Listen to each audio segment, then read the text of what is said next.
जय शिवराय दोस्तांनो.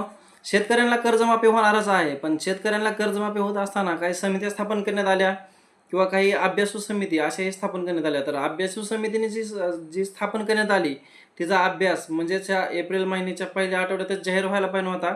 किंवा कोणते निकष लागले शेतकऱ्यांना किंवा किती शेतकरी पात्र झाले ते, किती शेतकऱ्यांना ह्या योजनेचा लाभ भेटणार आहे, असे त्यांचा जे अभ्यासू समितीने जी अभ्यास जाहीर करायचा होता किंवा सादर करायचा होता, अभ्यास हा अजूनही सादर केलेला नाही आहे.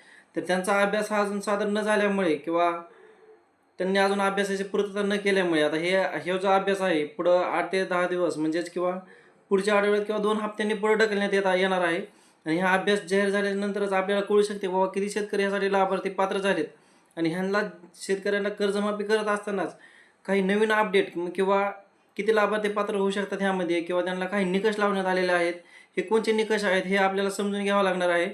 ह्यासाठी एक आपण नवीन व्हिडिओ बनवणारच आहेत. पण तोपर्यंत अजूनही अभ्यासू समितीने त्यांचा अहवाल जे आहे ते अद्यापही सादर केलेला नाही. पण हे अहवाल ज्यावेळेस सादर होईल त्यावेळेस आपण नवीन अपडेट घेणार आहोत. धन्यवाद.